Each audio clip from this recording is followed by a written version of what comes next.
আমাদের শিক্ষামূলক চ্যানেল অগ্রণীতে তোমাদের সবাইকে স্বাগত জানাচ্ছি।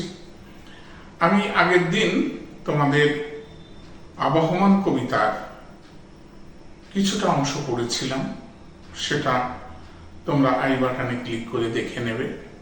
আজকে আমি পরবর্তী অংশটা পড়ে তোমাদের বোঝাচ্ছি, তোমরা লক্ষ্য করো।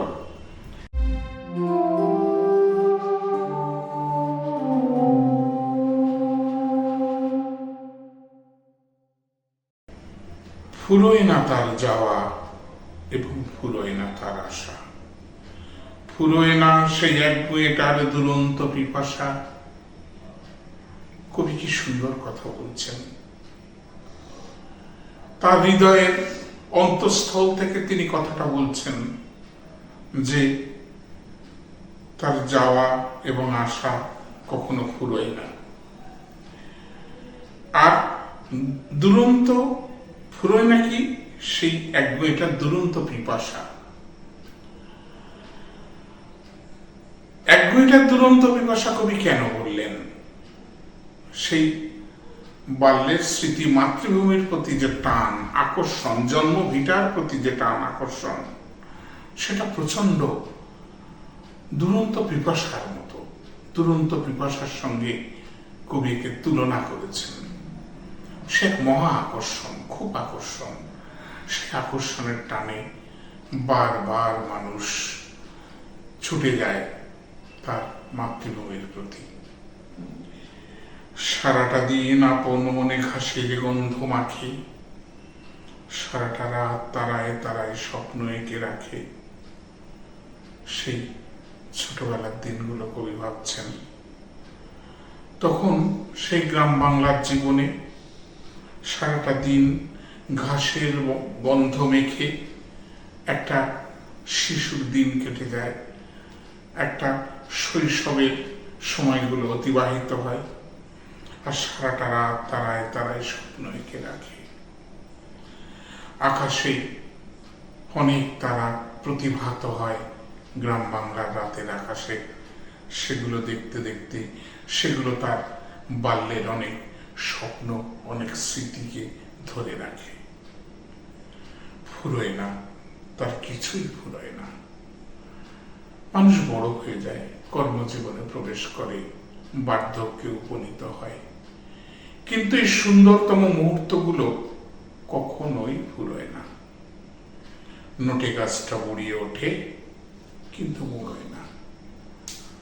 কবি সেই প্রতীক রূপে যে নোটে গাছকে ব্যবহার করেছেন সেটাই আবার বলছেন।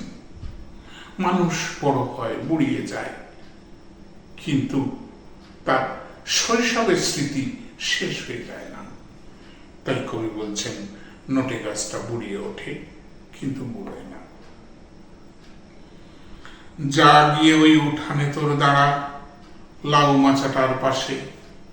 কবি বলছেন তোর লাউ মাচার সেই যে স্মৃতি, তার পাশে গিয়ে তুই দাঁড়া। জন্মভিটার সেই উঠানে ছোট্ট একটা ফুল দুলছে, ফুল দুলছে, ফুল সন্ধ্যার বাতাসে। কবি এই শব্দগুলোকে বারবার ব্যবহার করেছেন। কেন? মানুষের এই স্মৃতিকে খুব গভীরভাবে অনুপ্রেরণা দেওয়ার জন্যে, খুব গভীরভাবে তাৎপর্য মণ্ডিত করার জন্যে কবি শব্দগুলোকে কবিতার মধ্যে ফিরে ফিরে বারবারই ব্যবহার করেছেন। নেভে না তার যন্ত্রণা যে, দুঃখ হয় না বাসি, হারায় না তার বাগান থেকে কুন্দ ফুলের হাসি। কবি বলছেন তার যন্ত্রণা নেভে না। কিসের যন্ত্রণা? জন্মভিটার প্রতি মানুষের যে আকর্ষণ, যে টান, সেই যন্ত্রণা। দুঃখবাসী হয় না। সে যে জন্মভিটায় ফিরতে পারে না, শৈশবকালের সেই স্মৃতিগুলোর কাছে যে আসতে পারে না, এটা একটা দুঃখ। সেই দুঃখ থেকেই যায়। হারানায় তার বাগান থেকে কুন্দ ফুলের হাসি। সাদা কুন্দ ফুলকে কবি এখানে মানুষের হাসির সঙ্গে তুলনা করেছেন। মানুষ হাসলে যেমন তার শুভ্র দাঁতগুলো বেরিয়ে আসে, সেই গ্রাম বাংলার জীবনের সেই কুন্দ ফুলগুলো ঠিক সেই রকম তাৎপর্যপূর্ণ। তারপর কবি কি বলছেন দেখো, কত সুন্দর কথা। তেমনি করেই সূর্য ওঠে, তেমনি করেই ছায়া, নামলে আবার ছুটে আসে সান্ধ্য নদীর হাওয়া। প্রত্যেকটা দিন আমরা কি দেখতে পাই, সেই চিরায়ত চিরন্তন আবহমান কাল ধরে তেমনি করেই সূর্য ওঠে, আর তেমনি করেই ছায়া সরে সরে যায়, আবার সন্ধ্যা নেমে আসে প্রত্যেকটা দিনে। আর নদীর সেই শান্ত হাওয়া, ঠান্ডা হিমেল বাতাস ছুটে আসে গ্রামের সেই ছোট্ট কুটিরের দিকে, যেখানে মানুষের আশৈশব। তো কত সুন্দরভাবে কবি এটা বলছেন দেখো, এটা প্রত্যেকটা মানুষের জীবনে ঘটে এবং প্রতিদিন সূর্য ওঠে, ছায়া সরে যায়, সন্ধ্যা নেমে আসে। ফুরোয় না, তার কিছুই ফুরোয় না মানব জীবনের এই তাৎপর্যপূর্ণ দিকটা কখনো ফুরোয় না। নটে গাছটা বুড়িয়ে ওঠে কিন্তু বুড়োয় না, এই সেই নটে গাছ যা মানুষের জীবনের প্রতীক, মানুষের শৈশবের এবং আবাল্যের প্রতীক রূপে কবি চিহ্নিত করেছেন। সেটা বুড়িয়ে ওঠে কিন্তু বুড়োয় না।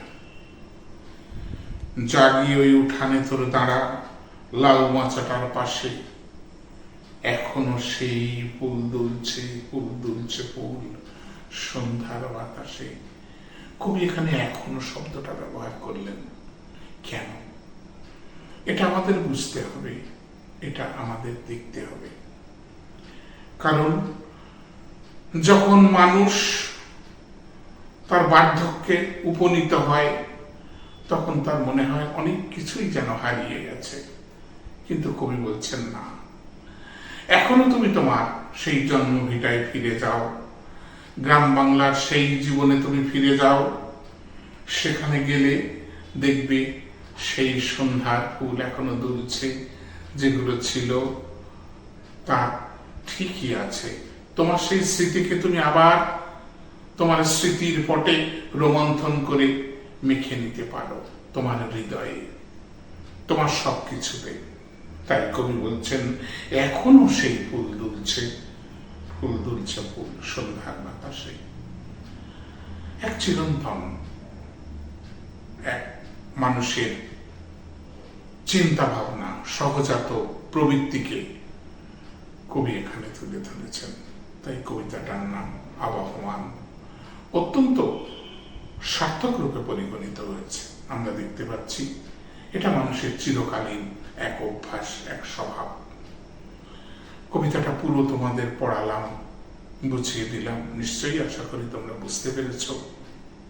এই প্রসঙ্গে একটু বলে রাখি, কবি নীরেন্দ্রনাথ চক্রবর্তী অনেকগুলো কাব্যগ্রন্থ এবং কবিতা তিনি লিখেছেন, কিন্তু এটা তার অন্ধকার বারান্দা এই কাব্যগ্রন্থের অন্তর্গত। তার অন্ধকার বারান্দা কাব্যগ্রন্থ থেকে এই আবহমান কবিতাটা নেওয়া হয়েছে। তো তোমরা কবি তার অন্যান্য কবিতাগুলোর মধ্যেও তোমরা দেখতে পাবে কবি নিজের জীবনের অনেক কিছুই তার আবাল্যের সাথী রূপে অনেক কবিতার মধ্যে অনেক কিছু স্মৃতিচারণা করেছেন।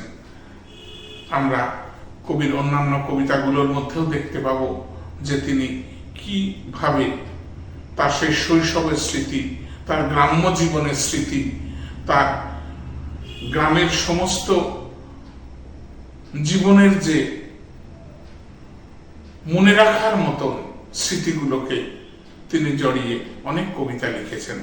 সেগুলো তোমরা পড়ে নিতে পারবে।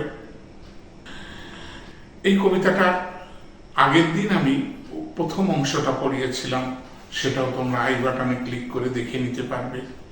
আর এর আগে রাধারানী গল্পটাও আমি পড়িয়েছিলাম, সেটাও আই বাটনে ক্লিক করে তোমরা দেখে নিতে পারো। তার কোশ্চেন অ্যান্সার গুলোও ছিল, সব দেয়া আছে।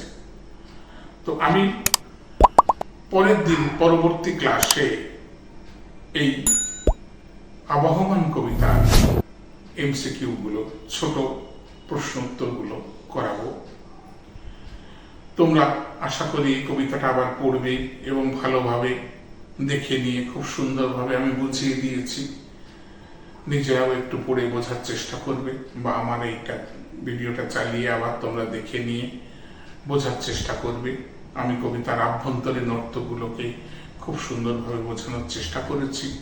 তোমরা কতটা নিতে পেরেছ জানি না, হয়তো খুব ভালোভাবেই নিতে পেরেছ। তো তোমরা নিজেদের সফলতার জন্য এটাকে আরো একবার দুবার ভালো করে পড়ে নেবে। পরবর্তী দিনে আমার ক্লাসটাকে লক্ষ্য করবে, সেখানে আমি তোমাদের এমসিকিউ এবং ছোট প্রশ্ন উত্তরগুলো দেব।